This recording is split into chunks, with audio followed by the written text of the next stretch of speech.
so the first part of your question is really like, what is the data we collect? So think about ADT, which is around patient demographics. So it's around patient identity. So that's a cornerstone to what we gather. Then we have the clinical. So it comes right from the electronic medical records or health records, like Epic and Cerner, et cetera. And so we even have doctor's notes, we have transcribed documents, which are non-discrete forms of data, which there's a lot of gold in that kind of corner of the world in terms of data. And, we have problem lists and code, ICD-9 codes and 10 codes, et cetera. So what we spend a lot of time on is over the years is standardizing that data, first of all, to make use of it. And then I would say with the advent of AI, we've been able to unlock this data. So right now we're in the midst of a project to unlock the transcribed documents.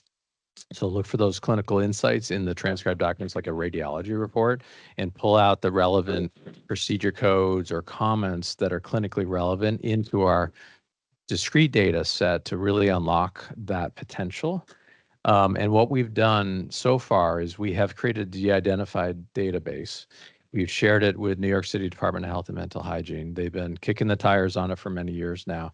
But one of the restrictions in New York is that substance abuse, SAMHSA data cannot be shared as freely because it's federally controlled. And so to help serve public health, we created a de-identified version where they see all the data, just don't know whose data it is. But what's really powerful about that is they can understand how big the problem is in the community. So, you would assume they would get 80% of the data if you exclude that stuff, but now we're giving them the whole data set for New York City in particular. And this really does open up a lot of value. The other thing we've done is implementation of AI on the front end. And so for those of you who have remembered the paperclip that would knock on your screen and annoy you like crazy and never really worked, you had to click, to make them go away. Anyway, we have a version of an AI assistant that we worked very closely with a vendor, and it only has access to the clinical records that we collect and we support over the 18 years. So it's looking at Todd Roger's record. As a clinician or care manager, I can ask it to go find me a lab test, or I can say, can you summarize Todd's last 2 ER visits? Or I know he's diabetic, or can you graph out for me the lab test results for this? Boom, boom, boom. It'll do it in a matter of 5 to 10 seconds, which is amazing. And it will show you this data. It basically is like your assistant, your virtual assistant. So if you think about the clinician, there was someone just up on stage saying, hey, do this job for 12 hours, you can see all the barriers. One of the problems is they don't have enough time to do everything as thoroughly as they'd like. So I really believe AI can help save time, be your assistant, and actually help get you to the finish line a little bit quicker. And in our case, we've made that available in our clinical portal. So it is a time saver for clinicians. It's a time saver for public health. When they're doing investigations, they can go into someone's record, and instead of clicking all around the screen, looking up this data, trying to find it, they can simply ask the question. They can verbalize it, or they can type it in and ask the question and get the answer. That's a great way of summarizing. And in fact, what I'd love for you to do is between the feds, we're talking about interoperability and what the value of it is today. So between the feds and New York State, and then NYEC, and then Healthix, a couple of years ago, the program, let's just pick one example, like the 1115. So talk about that 1115 program and why did it work going from CMS to New York State down to NYEC and then to you guys, given where we are with the tech? Yeah, that's a good example of something that's worked really well, I would say. Our role in the 1115 waiver, it's all about collecting social determinants of health or health-related needs, clinical reminded data. So we focus on housing, transportation. Oh, and here's Paul Wilder, and food insecurity. Paul, I already covered all the national stuff. Yeah, it's okay. You're good. Trust is there. Everyone, is good. So, but basically, so our role in this is to get these screenings done of Medicaid lives. And so the funding comes from the Medicaid office, from CMS, it comes down to the state, it goes through the DOH, through Medicaid, to the Shiny, it comes to Healthix. We're just like a bottom feeder, I hate to say, but we're collecting the data. We're doing what we call off-platform screenings. So we're working with organizations to really get the Medicaid individuals, patients screened for social needs. Once they have a need, it gets flagged, and there are different regions established, just like under Disrupt, where you have an organization like Staten Island, PPS is one of them for Staten Island. They do the referrals. They built a community of partners from community-based organizations to providers, and they share this social need, which we collect through the screening, and then it's matched up with a referral, and then hopefully, we've seen this happen, services are rendered to the individual, and that's worked really well. Yeah, and I think that last piece is the most important, is that when the feds can work with state and the state can work with its constituent pieces, Todd's being a little hard on himself, calling him the bottom feeder, because if you don't have any of that data, you can't do any of this other stuff. And it's a huge part of the data, right? We're talking about 60+% of the data in New York State. But the most important thing is now that, especially as innovators, I want us to hear all of us say, we have no interoperability in healthcare. We have no data tracing back and forth. Everything is broken. And none of that is true, right? For years, we've had reasonable amounts of, the permissionless model is hard. You can't say I can get any data from anywhere just because I want it. But the permissioned data is reasonable. And that's what I wanted you to hear from a leader in the field, saying people get better or new care because of the interoperability. And that's where I wanted to kind of start the conversation. Paul, welcome. I know we know you were stuck in traffic, so no worries. Tell us a little bit about yourself and Commonwealth itself, and then we haven't talked about the national networks yet, and that's what I wanted to pull you in on. Yes, good morning. Apologize, buses just don't like me today. So Paul Wilder, I'm the executive director of Commonwealth Health Alliance. Actually, I used to work in the world that Todd works in, as kind of a bottom feeder ourselves as well. I was at New York Youth Collaborative as CIO when Todd was as well. That was an interesting time. And now I run I think it's the largest national network in the country. We also connect into some of the national frameworks, TEFCA, care quality, all that kind of stuff.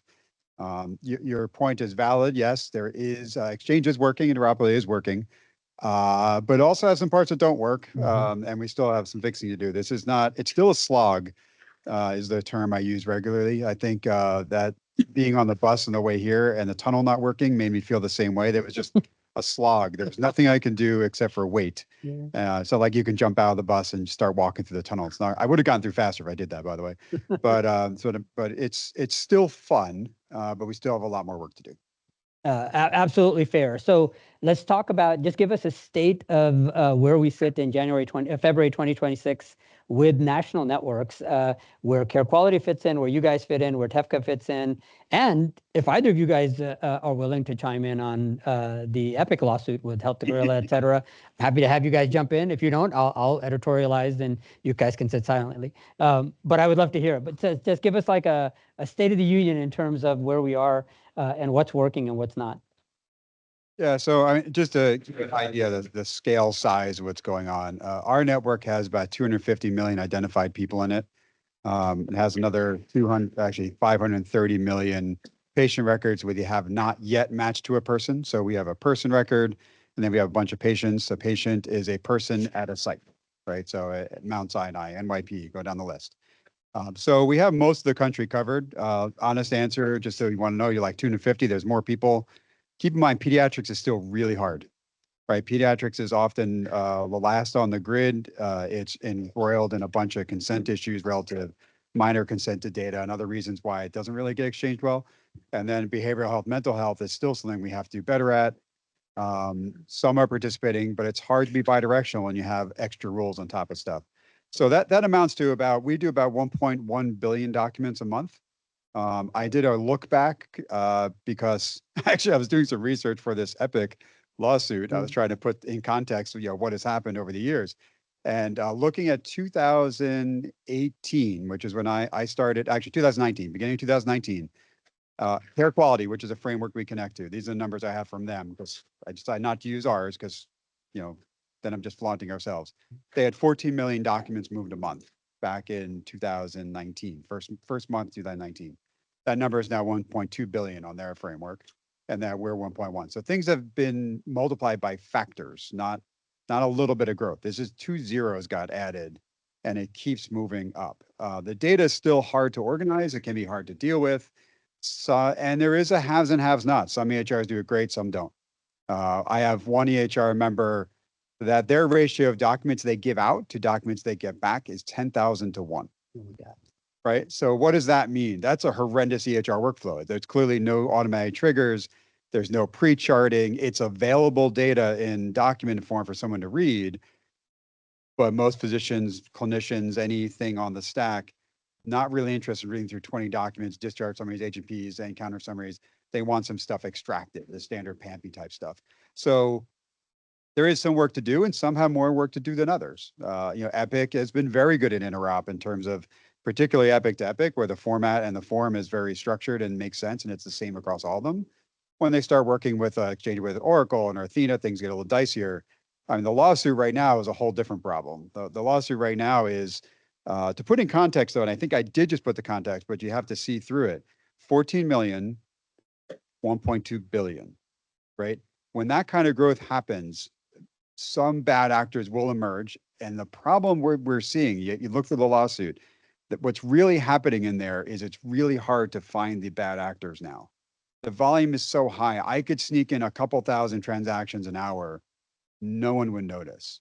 So the bar to make sure that everything entering and everything there is clean is higher because the signal to noise ratio is very hard to get through.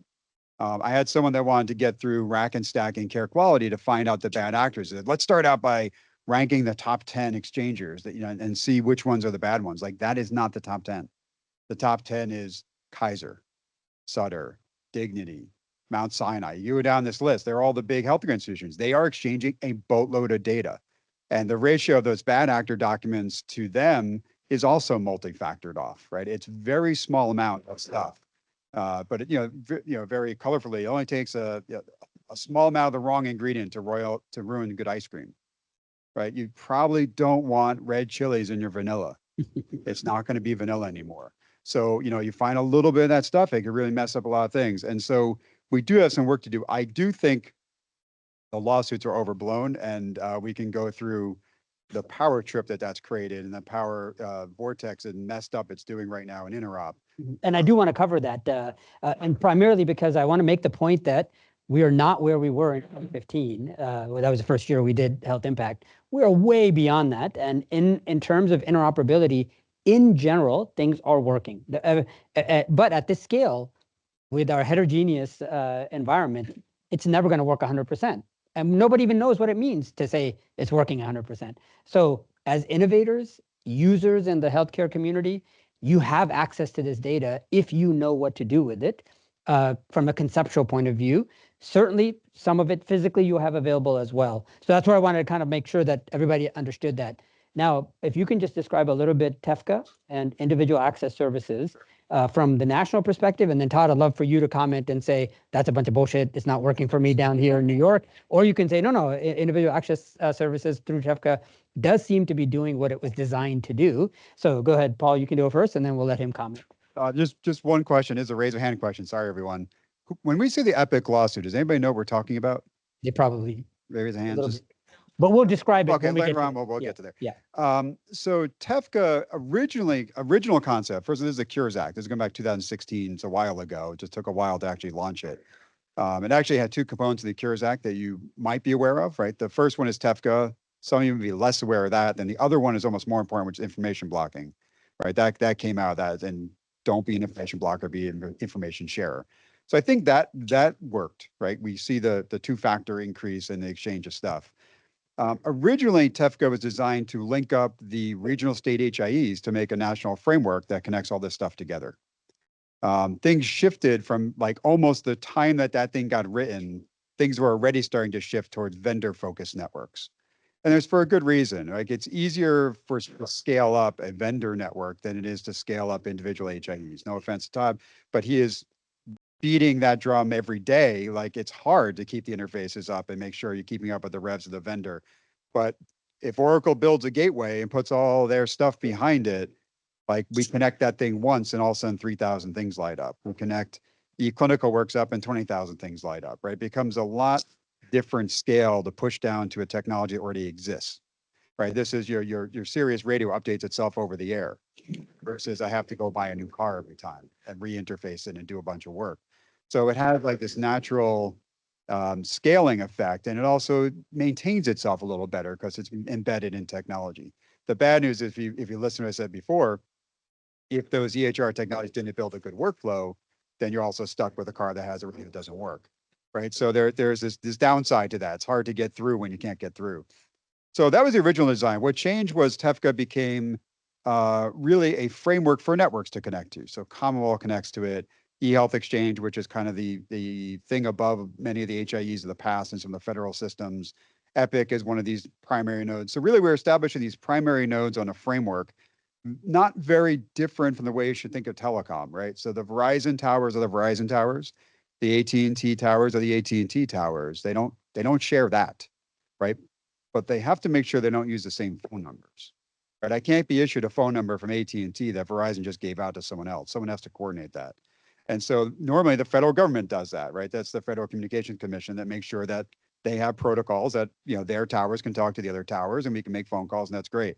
TEFCA is designed to do that. Take all these networks and say there's a common thread, there's a common interface and standard between you all. You shall all exchange data, right? And sets up the compliance rules, all the stuff we got to do to make sure we can do this. You'll hear a lot of stuff going on the federal side with CMS in particular, Medicare, Medicaid, and Interop, and they're doing a different project of CMS aligned networks and frameworks and all this stuff. We keep falling back to TEFCA as a main contract though. Like in every conversation, like, don't we have this ready in TEFCA? Yeah, you want to make it better. Okay, let's make TEFCA better then. And the one thing that TEFCA did do substantiate very early on was individual access. I have 14 companies right now in testing for individual access and 6 that are live. And that's in the last 2 months. Like almost all my member growth in the last 4 months has been individual access services. And that's a person getting data for either clinical care. It could be a whole bunch of reasons. It could be for court, for legal case, any reason why they want to get their data, you have the right to your data. And we're seeing that grow partially because we finally established some standards around the matching of patients across institutions. Up until now, matching and the demographics we used was a little bit of a wild west. Epic would be using this, Oracle would be using that, Commonwealth's using this, first name, last name, date of birth, first email, phone, put them all these things, these soup in and decide, is your record over there equivalent to my record over here? And what TEFCA has done to start the conversation of, cool, but if your first name, your last name, your date of birth, your street address, your city, state, zip, and your phone number match, probably the right person, right? Like stop blocking this stuff. So it's kind of fixing some systemic accidental blocking technology gaps, which is kind of fun. No, that's great. And in fact, just remember the lesson here is TEFCA has given us enough capabilities and infrastructure, especially the individual access services. For those of you that have not worked and looked at individual access services, please do, because the next 10 or 20 years of healthcare is in consumer-directed healthcare. It is not going to be at big box hospital systems in the same way that we saw in the last 20 years. So if you're an innovator and you're doing a lot of health system work and you're looking for growth and ideas, et cetera, go find out about individual access services, see what you can do with consumer-directed healthcare. Now, Todd, your comments on TEFCA and what its value has been for you guys, both at Healthix and maybe even Healthix combined with the other qualified entities in New York. Yeah.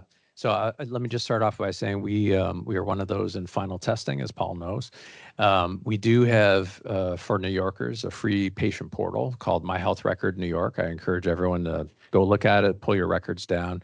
There is this kind of scary but interesting trend of people pulling their records down and then putting them into AI, their favorite choice of AI. And why did you say it was scary? Well, it's a little bit scary because depending upon the AI vendor or free service you use, your data, your records could be out there for everyone's access. So you have to really read the fine print and understand, like, have I used AI? Absolutely. I have not put my records there. I don't have a lot of records, but if I was, I'd be a little bit concerned because other people can access them. So you just need to make sure what service you're using will serve you. But what AI does with that information is pretty amazing. So I have a lot of hope in the technology. I just worry about the privacy side of it. We do have tens of thousands. I think we're up to about 50,000 users of the My Health Record New York, which is not a lot for New York. I'd like to see a lot more use. I think as this movement takes hold, more people will go to it. It's a free service. We use Clear for identity proofing. But going back to the national networks, we find a lot of value in flowing data from Commonwealth in this case as a national network. But think of HIEs have been doing this for decades. Again, we've been around for 18 years. We've been curating the data, the identity, which is the cornerstone, and then the quality of the data, and making sure that one Todd Rago, and I can pull that MRN known by 10 different organizations, that makes up Todd Rago, and the clinical records follow it, can be aggregated together. With the national networks, their weakness right now is doing exactly that. So when TEFCA first started, eHealth Exchange is another national network, and they started by pulling their data mainly from HIEs across the country. Makes perfect sense. We've already been doing this. Just pull from those guys. They're like mini aggregators on the national scale. And that's still the case. But now what we're seeing is more and more maturity at the national network level, where they're working on identity proofing, or not identity proofing, sorry, working on identity management, as well as how can they effectively combine the clinical records together, because they may be pulling the same records. So they need to, work out the duplication. They need to work out how these records really come together and can be leveraged successfully back to me as a customer of the national network, or back to you as an individual. So more maturity on that side has to occur. And then the thing which we've gained over the years is trust. We're locally trusted. We also bring a very eclectic form of clinical records to the table, like EMS run sheets, from an ambulance. Behavioral health organizations are part of our network. We have nursing homes. Now, I'm not saying that they're not becoming part of the national networks, but we kind of have a leading edge on this, where we're not just hospital or ambulatory focused. We've gone beyond that for many years, and we have that broad base, pharmacies, et cetera. So as the national networks, as they start to grow in this area, they're going to undergo the same challenges we've already kind of lived through. So it's kind of a maturity curve. We do hope the national networks will get there, and then it's all about trust, effective use, the use cases that they try to leverage the national networks. And if they lose trust from us in this room and as organizations, then they kind of fall apart.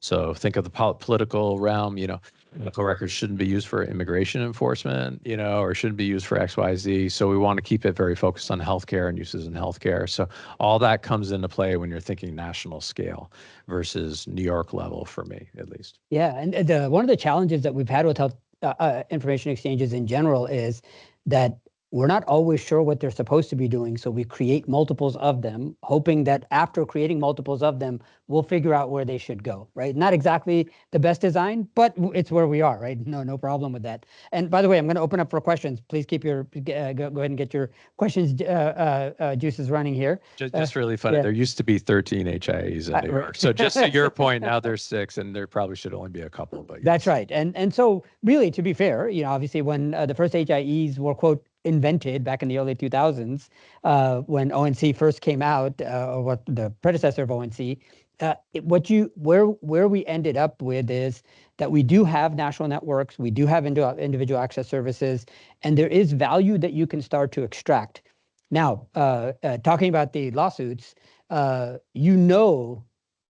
is important when somebody's willing to sue somebody else for it, right? So this means that whatever stage we believed interoperability was not at, it is actually at that stage to where it's impacting enough people. So just as a high level, Epic, on behalf of its customers, theoretically, has served notice, has filed a lawsuit to Health Gorillas and a couple of other where they are complaining that these companies who now have individual access services on the TEFCA network to Epic and its customers' data were using it in fraudulent matters, right? They were not supposed to have access to it because the patients whose data that they, quote, took. Now, none of this is substantiated. This has been alleged. So we're not saying anybody has done anything wrong yet. But that's the lawsuit, is that the data has been extracted by parties who were not supposed to be, who were not using that data for clinical downstream care, which now means that somehow Epic, as the filer of this suit, believes they know what that downstream utilization was. So that's going to be one of the problems that it's going to come out and in as this gets adjudicated or later settled. Now, we only bring that up just to provide some context because it is coming up, and I'd love for these guys to comment on what they'd like to say. But what we're trying to substantiate is, for innovators, you have access to data both legally and in very, very difficult with permission ways. What we have to start thinking about is how do we put that into safe use with more of it being consumer directed, because as soon as it's consumer directed, it solves half of our problems, which are consent and permissions, et cetera. Still leaves the other half, which is the data quality good and can we get access to the data, et cetera. So with that as a kind of like a broad framework, Paul, if you want to give some comments to correct anything that I've said, and Todd give some comments as well about, is the data there and can it be used? And then we'll open up for questions.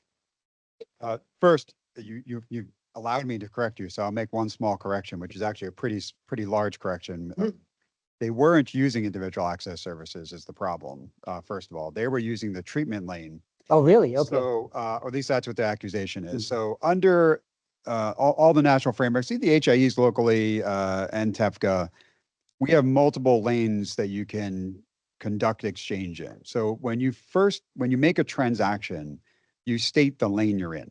And what's a lane that I'm talking about? Purpose of use, treatment, provider to provider exchange, individual access, provider to patient, payment or operations, usually payments with a payer, operations is provider to payer or provider to provider if you're doing, population and stuff like that. And there's a whole bunch of others, research, public health, go down the list.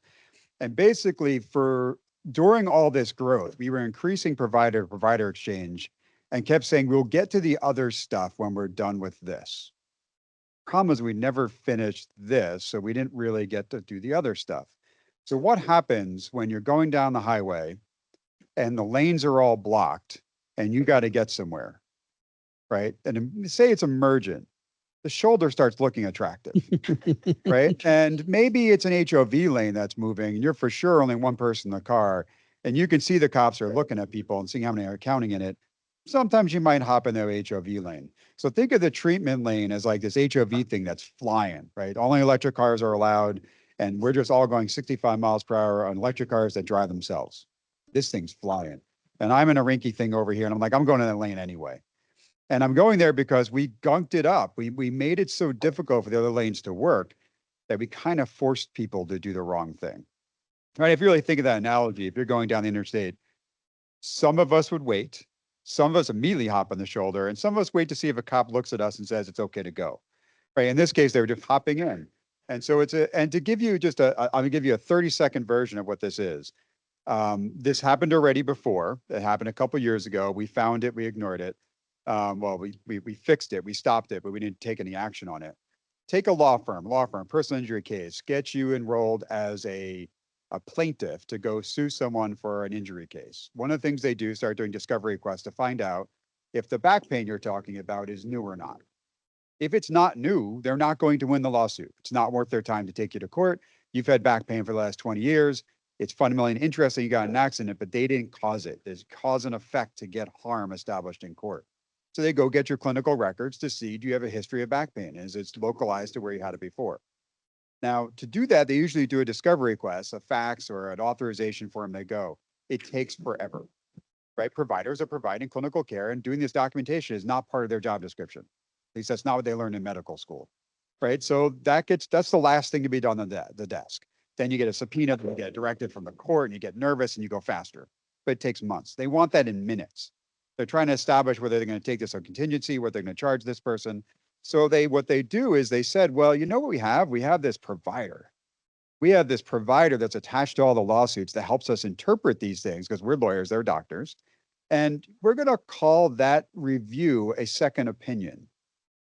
Now, a second opinion is a clinical event, right? You could do that all the time. If I go to a new provider, they can go get my records and provide a second opinion as to whether I need an advanced gastro, blah, blah, blah, blah, blah, blah. So they're having a lawyer-directed request to a provider, an MD, a clinical provider, who is asserting, I'm going to go in the treatment lane, get this data, provide a second opinion to the patient about what their injury is and what they should do about it. And by the way, we'll slide that data over to the lawyer. So we know what the primary use actually is, but the primary use that was stated was treatment. And Epic is saying, no, we know what that was, that's wrong. Individual access is different. They're out of the 20 things that I have that are trying to get IAS, about a quarter of them are related to legal firms, right? They know that this is the lane. I can get the patient to be the Sherpa of their data. I get my data, I can give it to anyone I darn well please.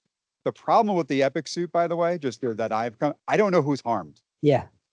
Right? Because normally when you do civil cases and fraud and you go to court, when I take Bob Johnson, I put him on the stand and say, was this your lawyer? Yes. Did you get in a car accident? Yes. Did you authorize this lawyer to go get your records? Yes. Who's harmed? Right? This is the challenge to this case. It's so I think that the case is a challenge to point out a couple problems, not to win. The main problem, just so you all want to know, is HHS, Health and Human Services. Who do they go after on a breach? The responder, right? The requester isn't part of that problem. So what they're saying is you're putting on these requesters that are forcing us to do quasi breaches, and you have no way of controlling them. We have a loophole in the security, privacy, and control of this mechanism. You can come after me because I incorrectly disclosed it, but you don't have a way to go after them for incorrectly requesting it. So I think this is part of they want laws to change, right? Before we start advancing much further. One of the only weaknesses, wasn't it one of the only weaknesses is that they didn't get any other feds or anybody as part of the lawsuit in this case? So that's going to be interesting. There's a question on the floor and we'll let you guys answer as well. So there's a couple of questions. Go ahead. We'll start. Did you have a question? Not the same way. We say Paul, we know each other. I think a lot of this comes to the fact that we know that T treatment is going to be a required component. Sure. Hi. That T treatment, so the TEFCA treatment lane is going to be a required component of TEFCA, right? So the responder, right? The requester can request, you'll find who has the records, and that responder is going to be required by the foundation of TEFCA to respond in the treatment lane. So there's been this whole discussion about like how do even organizations that use other covered entities to respond, how do they even handle all of that? And how do you handle it for requesters on the requester end if you can't really see who the visible requester is? Yeah, and so with AI, I think that's driving a lot of this as well. And with AI, it's all this is going to get even worse. Lisa, you had a question? Yeah, please. Yeah, a little bit of a comment, I guess. I think the question of who is harmed in that example, it's a bit of a slippery slope, right? So as a provider entity, organization, I take very seriously my job to be a steward of our patients' data, right? To secure it, maintain its privacy. When there's sort of this back door that anybody could enter the treatment lane, and my vendor is not doing anything about that, right? In this case, Epic. In that case, yeah, the attorney is acting on behalf of the patient, but it could be the attorney on the other side doing the same thing. The patient could be harmed in that case. I don't, you could have an opinion about that, but it's such a slippery slope that then anyone could enter through that lane without any guardrails, to keep going with that analogy. I worry that we do need to raise the question. It may seem a bit frivolous. I don't want to put words in your mouth, but I didn't say frivolous. I think it's an important question. Yeah, I think it's an important question. So to be clear, they're right and they're wrong at the same time, right? So they're not wrong that something gray area bad has happened, right? The misconstruing has gone a little bit crazy in that this is not the bulk of the exchange going on. Right. Right. The amount of eggs that have been broken by this process is small. Now, what they're highlighting is let's get it before it gets bigger. Right. So I fully appreciate that. Right. And that the rules and the laws are not clear on this. Like we have this, I mentioned this lane, we call it the treatment lane or the T treatment lane. Great. That's not a thing that exists in any law.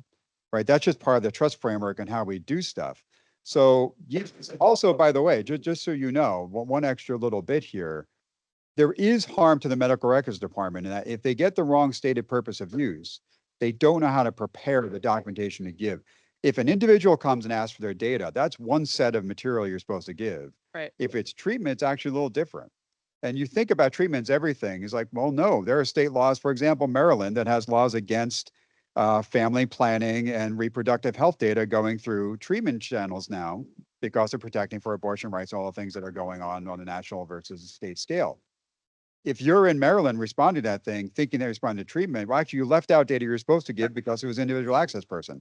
So like, they're like, I could get in trouble now right? Because they could say that I didn't know you wanted it that way in the Yeah, first or place. patients can be harmed, right? So that I've always had that worry when we also put so many constraints around what can be shared and when and by whom, that as a clinician, you may be thinking you're looking at the complete record when you're looking at an incomplete record, and that may lead you down a path of clinical decision making that ends up introducing harm. Yeah, I think this is a canary in a coal mine thing. It's not frivolous. Yeah. It's just the only way they could get people to listen. Yeah, Because and they've the been problem, complaining about it for a little while. they just have regular problems like standing, who's the harm. It's just got a lot of minor holes there. We're already at time, but we'll take one last question. Thank you. It's Paul Samajidel from telehealth.org. And, the question is a hypothetical. We're talking data. Lisa got to use garbage in, garbage out. You can use that term, in the 90s, and you can use it now. And it shows the principle that no matter the tech challenges, there's some approaches that have to stay the same. You guys, I term this big data. Remember those days with Hadoop and Splunk and Apache? What about the data that we're generating from the digital apps that are created every day, the wearable devices?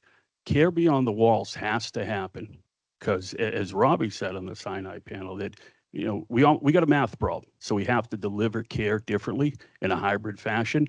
So when you get to data sets, you're almost incomplete because there's a proliferation of data going on in almost a shadow IT approach. Right? It's just how the world's changed. So to ask you how there's permissible data, you mentioned pediatrics, right? But where are we trying to educate the patient on a behavioral shift so they manage their data and they don't go taking their record and putting it in the chat GPT? Like, where is that shift? And can that even be achieved? Because it's so disparate and fragmented. But I think it's going to come into the equation once you guys are finished with or you're getting to a point where you can manage in the aggregate. Yeah, So- and Todd, we'll let you close out unless you have something specific to say. Yeah, I think. Yeah, I mean, you bring up the whole new frontier, which is a challenge for us. We're trying to connect to device manufacturers so we can actually get that at-home monitoring, get that data into our aggregation, into what we do at Healthix. But I think you have to think about what's the clinical relevance of that data. For you as an individual, if you track your runs or whatever, your sleep patterns, that's all great and good to know for you. But how clinically relevant is it? So, and I'm not saying that it isn't, but you have to find that tie into the clinical relevance. And that's the piece that Healthix wants to collect. We don't want to, there is tons of data. We don't want to get your daily feeds of everything. Your sleep patterns is too much, right? But we are looking for just the same thing on genetics. On the genetics, we're looking for the clinically relevant aspects of your genetic makeup. So if we can focus on that and be successful, that's wonderful. And that's kind of our next frontier of how to stay key to the role we play in the community. I just wanted to make a point earlier, just briefly, that I still think 80% of healthcare is local. I saw the use cases we're talking about, I think, are very helpful and are needed for the maturity of the whole ecosystem across the US about how to effectively use the data, because it's all about the use of data. But I just want to take a pause and kind of maybe end on this note that let's just celebrate that we're actually at that point where people think they can make money. I work for a nonprofit. No one cared about Healthix 20 years ago when we were doing this. We had to be almost 100% publicly funded for public good. And here we are today. There's so much attention and money to be made, and that's the downside, but there's value here, right? So the point that we've actually reached this point of value in terms of not just collecting the data and aggregating it, but leveraging it towards your treatment in your care is a real milestone for us, I think, in this country. Now, there is the downside. We need to put guardrails in place, use cases. The lawsuits are going to occur. This is just a natural maturity or evolution of the framework. So I think it's a good thing. And whatever Paul has to deal with kind of trickles down in an interesting way. But I think it's good because I am kind of stuck in a box in New York, and I need to more freely get this data outside of New York to follow you when you go to California and have a ski injury, et cetera, right? So that 20% I do want to address, but just keep in mind 80% is still kind of local. And I think in a lot of ways we kind of have that better managed to some extent. So. No, that's a great way to finish up. Did you have any? Do I get to do one more thing? Just 30 Okay, seconds. really good. Go ahead. Yes, healthcare is local, but it's really important when it's not. Usually that's because you're seeking specialty care that's not in your local region, or you've moved, or you went to college, or those things that happen. To the point, I will make one plug for IAS in general. All the things you said are true. Wearables and all that stuff not really being exchanged well. We have a problem with trusting other providers' data, right? To trust the Fitbit data is actually a large stretch. Mm-hmm. And the way you can all help to start is get your patient portals, at least your tethered things to whatever Epic, whatever thing you have, and also probably a separate IAS app, and see if your data is accurate, right? The AIs of the future will not work well if the data from the past is garbage. And I got news for you, there's a fair amount of errors in your provider-focused records. So when we start going to self-asserted data, like the non-clinician asserted data, we're not going to trust that until we start trusting the data we have. And you got to treat it like your credit card statement. Why did my hotel charge me twice? Why does it say I have an HPV vaccination when I went for a flu shot? Right, and say that's not what I got. I don't know if that ever matters to anybody in the future. That thing's wrong, but that's what, and that actually happened in my record. That's a very different vaccination. Mm-hmm. Now, I'm not saying that it matters that much, but maybe there's like some super duper fantastic cancer fighting drug in the future that's contraindicated if people have the HPV vaccination, and the AI skips it as a therapy because it thinks that I'm going to blow up, right? So, look at your data and treat it like you would your financial stuff. And maybe then we can start educating what to do with it. That was a great value add. Let's give these guys a big round of applause.